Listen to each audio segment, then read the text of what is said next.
मुखातिब मेरी तकदीर का पैगाम लिख देना, मेरे तन के हर एक जर्रे पे हिंदुस्तान लिख देना। मुझे मंदिर भी प्यारा है, मुझे मस्जिद भी प्यारा है, मुझे मंदिर भी प्यारा है, मुझे मस्जिद भी प्यारा है।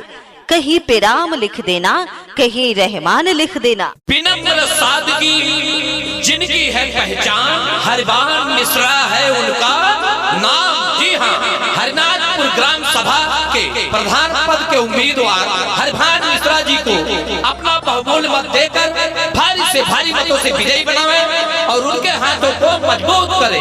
जी हाँ, हरिभान मिश्रा जी का कहना है, गंगा की कसम यमुना की कसम सतलज का किनारा बदलेंगे। गंगा की कसम यमुना की कसम सतलज का किनारा बदलेंगे।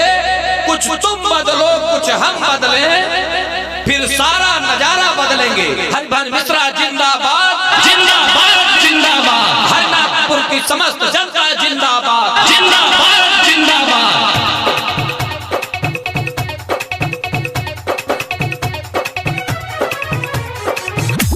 आएगा चुनाव के समैया हो बहाना ना बनाया राजाऊ।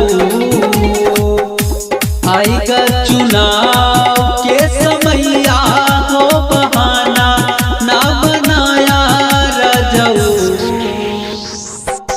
हरिभान मिश्रा के जितावे चुनौवा तरे ढाके आया राजाऊ।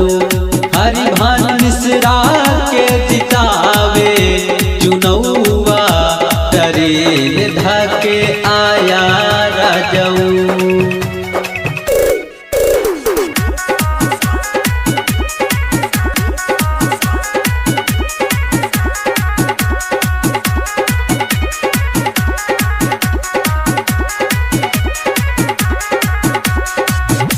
सबही के साथी हौवे सबही के बेटा, हरिनाथपुर के नंबर के नेता।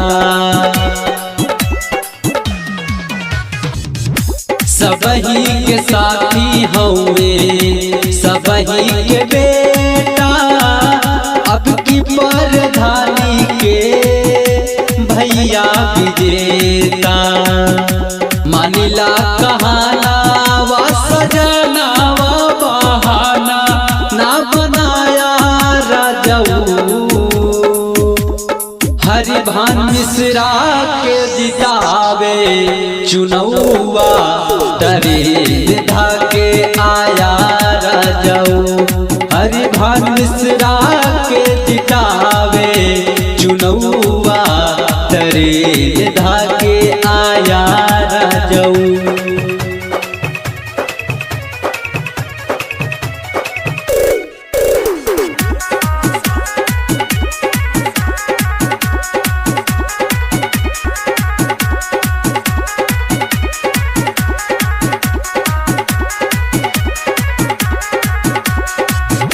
निर्धन गरीबावन के भैया सहारा, पूरे हरिनाथपुर के आखिया के तारा। निर्धन गरीबावन के भैया सहारा, पूरे हरिनाथपुर के आखिया के तारा। गाँव गाँव गाली चमकाई दे है नाही तू भुलाया राजाऊ। हरिभान मिश्रा के जितावे चुनौवा तरे ढाके आया राजाऊ। हरिभान मिश्रा के जितावे चुनौवा तरे ढाके आया राजाऊ। जी हाँ, हरिनाथपुर ग्राम सभा के प्रधान पद के उम्मीदवार हरिभान मिश्रा जी को अपना बहुमूल्य मत देकर भारी से भारी मतों से विजयी बनावे और उनके हाथों को मजबूत करे। हरिभान मिश्रा जिंदाबाद जिंदाबाद जिंदाबाद। हरिनाथपुर की समस्त जनता जिंदाबाद जिंदाबाद जिंदाबाद। लिए जीते हैं वो मर जाते हैं, और जो समाज के लिए जीते हैं वो जिंदा रह जाते हैं। जिंदा रहो या जान जाए, वोट उसी को दो जो सबों के काम आए। किसी भी प्रचार की सीडी बनवाने के लिए संपर्क करें Dev music Ghazipur, Sultanpur. Mobile number 9161 30 61 85।